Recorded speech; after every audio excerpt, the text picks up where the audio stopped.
Hello, I am Mr. Niemann, and I am the 7th grade English Language Arts teacher. If you're watching this, that means your child is probably in my class, or you yourself are in my class. Again, I'm Mr. Niemann, and I meant to do this, I would say about 3 or 4 weeks ago, but time gets away from us sometimes, and we end up pushing things off until it's week 6 of the school year, and here we are. A little bit about me. I spent the first 18 years of my life on the southeast side of Columbus. I went to the Groveport Madison High School, graduated from there in 1996. From there, I enlisted in the United States Army, therefore I am a veteran. Spent 3 years in the United States military. For any of you veterans out there, we have an awesome Veterans Day program put on by our Social Studies department here. It is absolutely top-notch, it's wonderful. So if you ever hear anything about that, try to be involved with that. I was in Fort Carson, Colorado for 2 years and 8 months, and upon getting out of the Army, I returned back home where I enrolled at the Ohio State University. I graduated from there with my teaching degree, and I've been teaching ever since. It took me a while to get to Licking Heights, but here I am, and I'm also a wrestling coach. I'm a huge fan of sports, yes, but I'm more of a huge fan of challenging ourselves, challenging oneself to become a better version of themselves. So that's what I love about sports. Whether you're a lineman, whether you're the quarterback, whether you're involved in cross country, pushing yourself beyond limits that you even knew existed, I love that. And the same is true in the classroom. In my classroom, I have 3 general principles. Hopefully, if you're a student, you're watching this, you know what they are. But if you're a parent, this is kind of my philosophy in the classroom. Number 1, come prepared. Every day, you should show up with your Chromebook, a charger, or at least a charged Chromebook, a writing utensil, and then something to write on. If I provide a worksheet, then I provide the worksheet, but more than likely there are certain things that you have to bring to class, and I want you to bring them to class. I want you to come prepared. And the second thing is to respect order and organization. When I'm speaking, students are listening. When I call on someone, a student speaking, everybody is listening, and if the announcements come on, why no one is speaking, we're all listening to the announcements.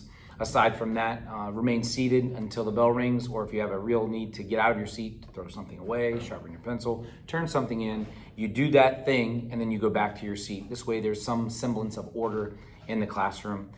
Last but certainly not least is probably the toughest, to be engaged in the educational process. I find myself doing this when I'm listening to a podcast, I'm sitting in a class.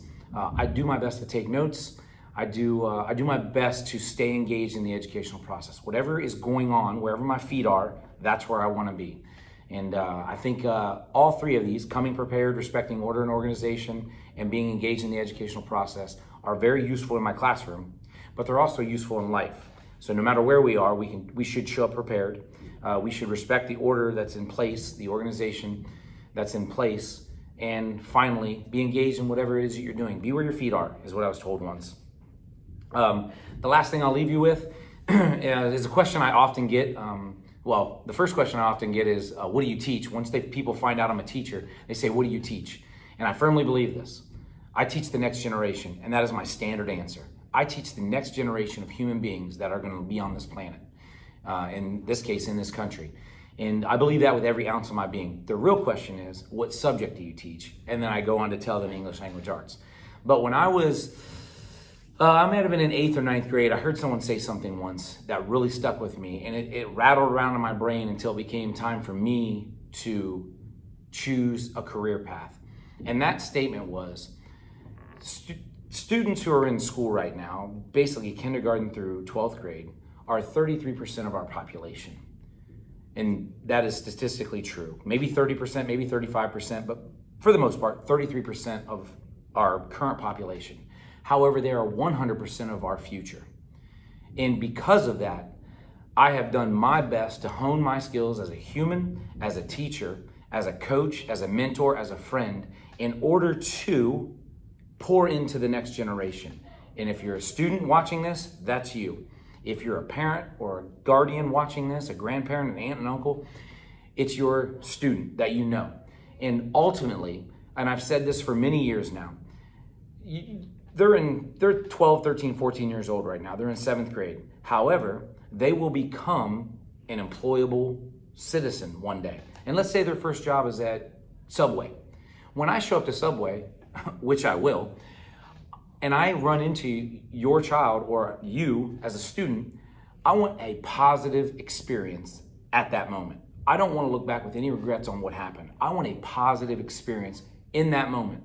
So even though it's 5 years in the future, I am working right now to create that positive bond, those positive memories. This way, when they flash back, when I walk into Subway and they see me come in, I want them to flash back to a positive memory. That's what I want.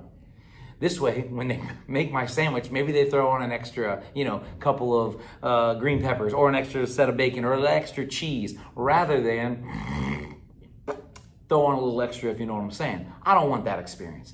The only way to get that first experience, which is maybe a little extra food, or at least a smile, is to put in the work now. Put in the work now to create a positive relationship. That's what I'm doing. That's what I'm doing every day that I come to this place. I try not to be absent. I want to be here every single day. I want to be here for your kids.